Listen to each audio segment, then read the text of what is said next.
In the dusty corners of an old library, surrounded by shelves that stretched higher than the eye could follow, Daniel worked as a night custodian. He loved books, though he never admitted it out loud. Something about the quiet rows of pages, the smell of aging paper, and the way stories seemed to hum in the silence drew him back night after night. It was on one such night, while sweeping under a forgotten oak desk, that Daniel first heard a whisper that wasn't his own.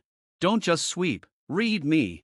He froze. The room was empty. The whisper came again, this time closer, edged with impatience. Trembling, he followed the sound to a leather-bound volume wedged between thicker encyclopedias. Its spine bore no title. When Daniel touched it, the cover pulsed faintly, like a heartbeat.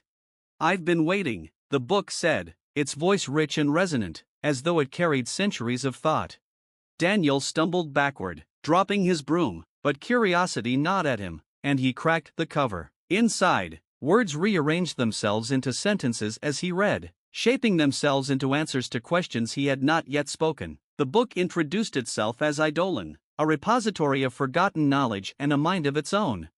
Over the next nights, Daniel returned again and again. Eidolon taught him things he had never learned in school, the secret histories of wars, the hidden motivations of kings, even fragments of truths about himself he had buried. The more he read, the more alive the book seemed. Other books began to stir too. At first, faint murmurs rustled between shelves like wind through leaves. Soon, entire aisles buzzed with voices, argumentative biographies, boastful epics, melancholic collections of poems.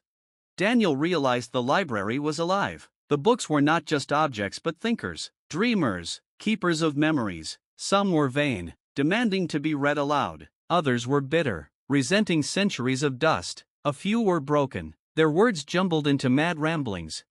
But Eidolon was different. It had purpose. It told Daniel that the library was a prison, built by men long ago to contain voices too dangerous to be released. Each book was once a living person, trapped inside their own story, their essence bound to the pages. Daniel laughed it off until one night, while reading, he saw a line on the page change.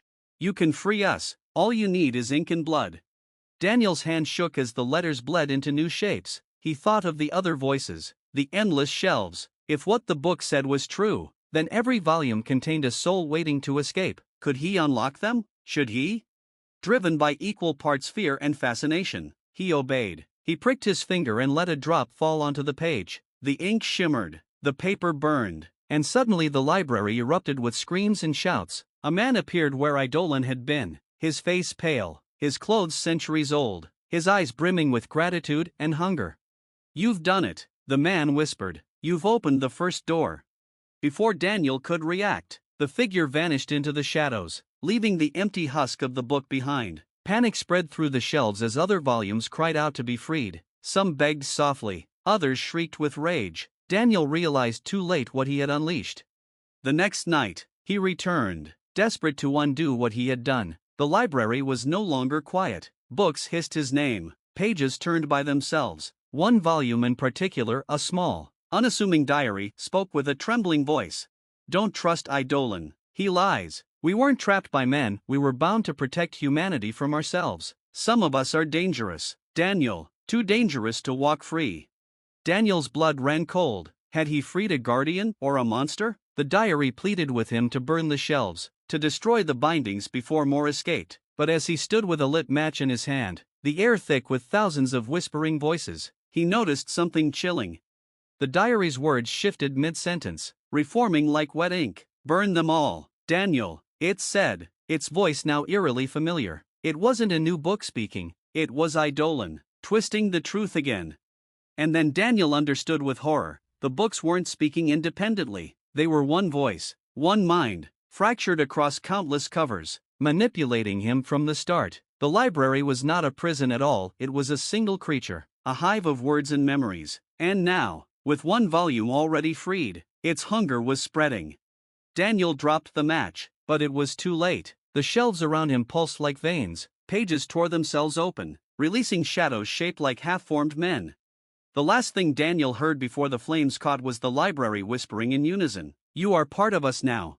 When rescuers found the ruins days later, there was no trace of Daniel, only ash, and among it, a single surviving book, its leather cover warm to the touch, its spine now engraved with a new title, "The Custodian."